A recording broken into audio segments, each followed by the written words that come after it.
Right, the wind has died down completely and it's gone dead calm, which isn't ideal.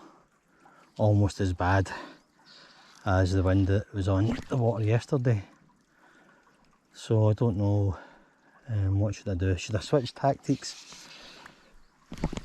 Maybe try a wet fly, something but a weight on it, or shall I just continue like this? There's a standing on my line. I keep getting tangled up because of the high bank behind me. It's kind of difficult to get a decent cast out. There's fish kind of rising up back on the street. Probably about 5 yards out of range at the moment, just because my back cast's so limited. I don't think putting on a heavier fly is going to change that. I can't roll cast out. I don't think so anyway. No, I can't roll cast out any further than I can, well, normal cast or whatever you call it. And keep catching the grass behind me. The trials, there's a fish there which I know for a fact's out of range.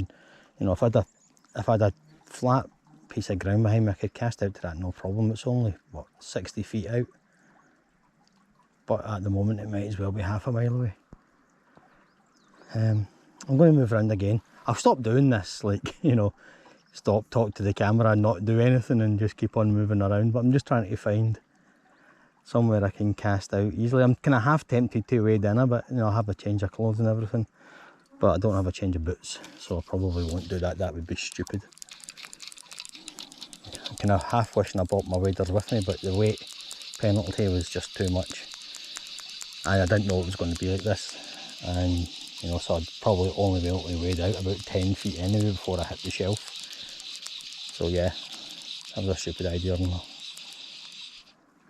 See, if you think these things through for just a minute, they resolve themselves.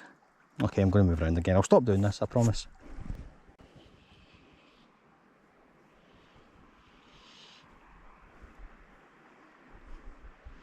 Right, so I've come onto the other bank here and I've saw a couple of fish just taking off the surface. There's a little black fly hatch. Oh, they're black flies. I don't know if they're black fly. It's just, you know, that'll do, I suppose. They're black in their flies, so they're black fly. I should really get a book or something that identifies all the different insects that are on the water here, but there's so many of them, I'd probably never learn the names of them anyway. I'll give this one a go and see if it's interested. Oh, there's one there. I think that's probably just a little bit out of reach because I don't have much of a back cast. As you can see, I've got a big steep bank, so I don't think I'll be able to cast out to that. No problem, it's not in a hurry. Do you know what I mean? It's not the only fish that's rising. I can always, you know, go after something else. You know, I don't think this one's interested. So I think I'll move up a little bit. Right, so I've come around just a little bit further and there's quite a few fish rising, all within range. Now that I've said that, I'm almost certainly going to get snagged up behind me as I try to reach them.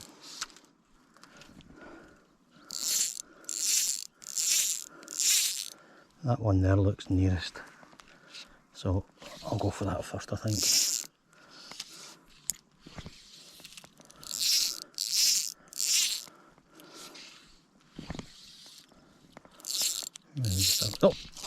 Oh, that was a good fish. Did you see that? I hope you did.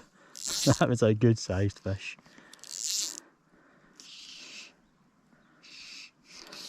That's probably the biggest fish I've seen in this water.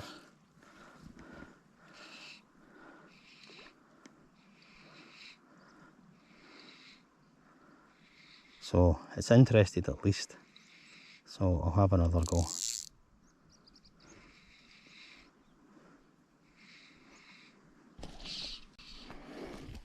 Okay, got one. Am I recording? Yes. Same technique, just letting my fly sit on the water drift it in very, very slowly. I don't think this is one of, well, it's not a bad size. I don't think it's one of the big fish, but it's certainly a decent sized fish. Yeah, not bad at all. Not the same fish that had come up before, but it's still a good sized little wild brownie.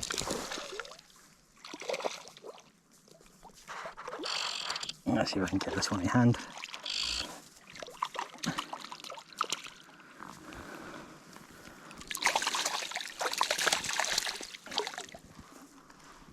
As I'm having difficulty seeing my line because of the midge in it. There we go.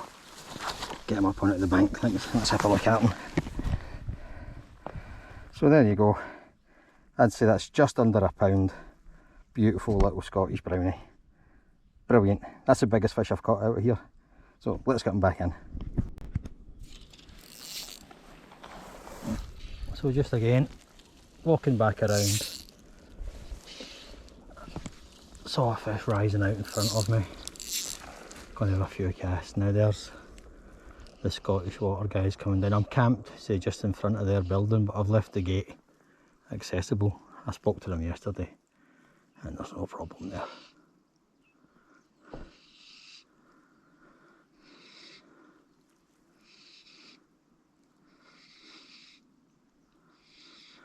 Unfortunately, a lot of people come up here and leave all their rubbish at their arse, and that annoys everybody, especially these guys, because they've got to rake it up and out of the way to get in and out of their workplace. So if you're one of those people, please stop doing that. You know, why come all the way out here just to make a mess of it? That's why you came here to get away from it. So don't bring it with you, and certainly don't leave it here. Everything you brought with you is lighter now when you've drank it or ate it or whatever. So bloody well take it with you. It's only a few miles back. There's a bin you can use somewhere. So please do.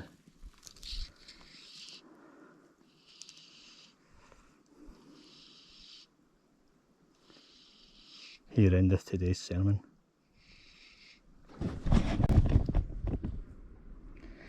I don't know if the camera's picking that up, but that's one of the sea eagles that comes up here. They nest, I think, down at Loch Lomond, which is a few miles north of here as the crow flies, or as the eagle flies in this case. But I don't know if the camera's going to pick it up. It's absolutely enormous. Beautiful things. They just glide with so little effort. I know they come up to these hill lochs because I say there's a lot of private waters here that are stocked with some really big fish, and they come up here and they just gorge themselves on them for a few months. But yeah, it's away. It's probably gone back to its nest out on the islands at Loch Lomond. But I'm glad I saw that. That's made my day. If I don't catch anything else, at least I've got to see that. Well, you know how sometimes I complain, well, I complain quite a lot actually, about when I'm out fishing on the river and people let their dogs in. There you go, right where I'm camped. And I know they can see my tent. And I know they can see me. But they don't seem to care. What can you do? So it's a wee bit later on. I met a boy there named John, and we've just been chatting for an hour actually. He fishes a loch a mile or so to the east of here. Oh, caught a tree. Oh, fucking hell. So, aye, we've not actually I haven't done any fishing for at least an hour. Just been chatting away, and I thought, right, I'll come down here. It's 11 o'clock now, and I'll decide if I'm going to stay here again tonight or shall I pack the tent up now so I can leave about 4 o'clock or whatever. Get a couple of hours. I'll get myself into a terrible tangle here. You know, it's 11 o'clock, I'll maybe fish till 3, 4 o'clock. Then I'll start heading back. That sort of a thing. And I thought I'll come down, you know, get myself together, and what happens? Have to other away. There.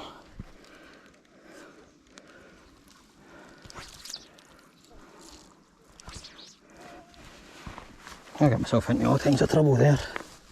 I'm still not out of it. There we go.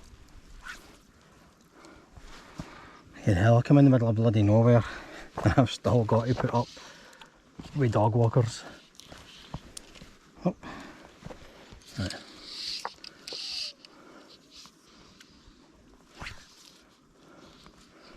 Right.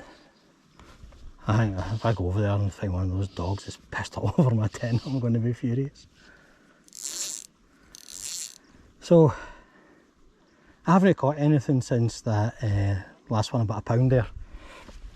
I've missed a couple. I was chatting to your boy there and saw a couple of fish rise and had a couple of casts, missed one. Just because, you know, we were chatting and, you know, not really paying attention. But there's still a good head of fish.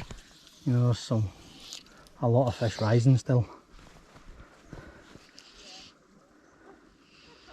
So it's definitely worth spending another few hours here. He's got a little handheld saw thing with him where he's sort of clearing the banks along a ways a little bit just to make it easier for if you're wading in, so you don't get caught in your back cast.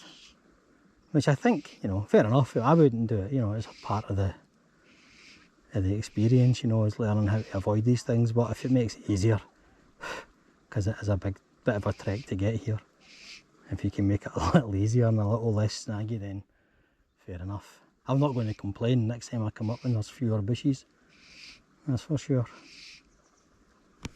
Right, so as I was coming down here, I saw a couple of fish rising. Probably the same fish I saw rising this morning, you know, I caught one of them. But those dogs have probably spooked the pool for a bit, so I'll just do my usual, let my fly sit on the water and drift. There's a little breeze blowing up, there's a bit of cloud cover coming over, so it might be better. One of the reasons we weren't fishing there was because the sun had come out and it was scorching hot and it was too bright. But there's still fish rising. There's fish rising out there. It's got a big fish. There's one there, but I can't get to that without risking getting snagged. I've been snagged so many times this morning already. You know, just getting caught on the grass and the bushes behind me because the banks are so steep. But yeah, so I'll stop talking for a bit and we can just enjoy the silence, such as it is. There's an aeroplane going over. I might as well be back on the Almond, you know. There's dog walkers out and there's aeroplanes going over. Right, well, I've just had the guy for Scottish Water coming down. Not to like talk to me specifically or anything like that, but I hope you can hear that. That's the pumping station, and apparently something went wrong and it didn't go off or whatever yesterday, so it's going to be like that, he says, for the next 2 weeks. So yeah, I wasn't sure if I was going to stay tonight, but that's just settled it for me. There's no way I can sit and listen to that. It's a damn shame. But I don't know if you can be able to see it on the water. That ripple that started. That's the pump. That's what the pump's doing. So he said the water level's going to drop quite dramatically in the next few hours, and that will be running for 2 weeks. So I'm definitely going today. I've got stuff I have to do on Friday anyway, and I thought if I leave on Thursday morning and I've got, you know, a few miles of trekking down the hill after another night under canvas, then I've got to get up early on Friday and go lay slabs to make a bloody patio. I'm going to be exhausted, so I think what I'll do is have maybe another couple of hours here. It's just gone about 11:30, something like that, 12 o'clock. So I'll maybe fish here till 3 and then I'll head down. But, you know, I'll still be here for a couple of hours. I'm going to go around the corner, like I said. That's that other boy fishing up there. I don't know if you'll be able to see him. He's got his waders with him. I didn't have the capacity, I couldn't carry mine. So I can already see the water dropping. There's a boulder there which was, you can see, I don't know if you won't be able to see, the water mark's already an inch lower than it was 5 minutes ago. So I don't know if I doubt this is going to disturb the fish. I guess they're used to it by now. Anyway, so I'm going to go and, I've had my lunch, I'm going to go and break the tent down, and then I can see a couple of fish rising where I was casting yesterday. And there's a great big fish. I don't know if you saw that right out in the middle of the water there. That's way out of range. Anyway, right, I'll see you in a bit.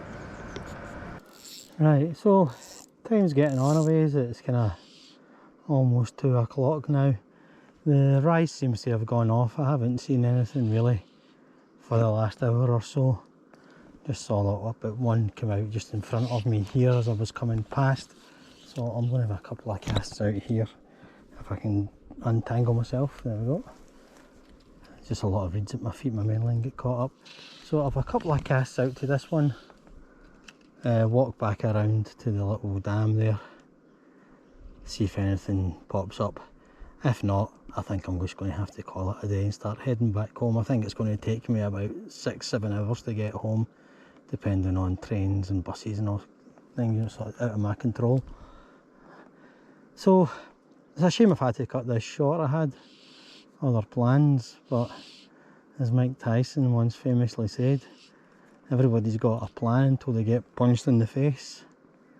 Or in my case, until some bugger comes over and switches on a gigantic industrial water turbine and pump and ruins your otherwise perfect campsite. But you know, what can you do? So, a couple more casts here, see if this thing shows up. I know I'm jinxing myself when I say that. A couple more casts, because I know I'm going to get caught in the reeds behind me or the tree in front of me. But I'll make this the last cast here, unless something pops up before I bring it in. And I'll have a couple of casts down at the dam. This little minnow there in front of me. And then I'm going to start the journey home. So thanks for bearing with me, thanks for watching this. I don't know how long this video is going to be.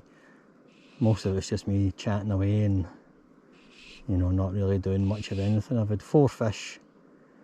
2 yesterday, 2 today, 1 which got off, which is fine. They go back anyway. And I've saw the sea eagle, or one of them, a sea eagle, not the sea eagle, like there's only one. So that's been good, you know. The dreaded BAM squad didn't show up, but you know, I've still got to walk past their usual haunts, but I'm not frightened of them or anything. Do you know what I mean? It's nothing like that. It's just they're a pain in the fucking arse. I mean, anybody that's had to deal with a bunch of drunken tracksuit wearing clowns that have come fishing with, you know, 3 bottles of Buckfast and a cheap radio that they turn up so loud that you can't even hear the music anymore. It's just noise. And then they come over and they try, alright mate, what you catching? And try to be your pal. And everything's great until suddenly it's not, and then they want to fight you. And it's like, you know, I could have stayed at home and got this, you know. But let's have one last look over the reservoir. It's a shame that this forest has been cut down, because this forest used to be known as the Judge's Wig, because it covered all these hills, you know, this big flowing thing, and it went on for miles and miles and miles, tens of miles, you know, dozens of miles. But I suppose it was planted for a reason, and now it's been harvested for that reason. And it is being replanted with young trees, you can see up there, I think in the middle. But they're just going to do the same thing again in like 50, 60 years time. It's just the way it is, I suppose. Very little concerns given to the environment around it. And there's something out on the water there, what's that? It's not a bird. It's moving at quite a rate, so it's not getting driven by the wind. I don't know, it could be a little otter or something. I know there's no beavers here. I know there's beaver in Loch Lomond, but I know there's none up this far. But yeah, I think it is a little otter. But you know, it's not my business, is it? So we'll say goodbye to Kilmannan for now. Unless I see anything rising down at the dam, and then I'll stop and have a couple of casts there. But I'm going to make my way back because it is a long journey. My bag's very heavy, and well, it's slightly lighter now because I've eaten all the food. But yeah, cheerio and drasta.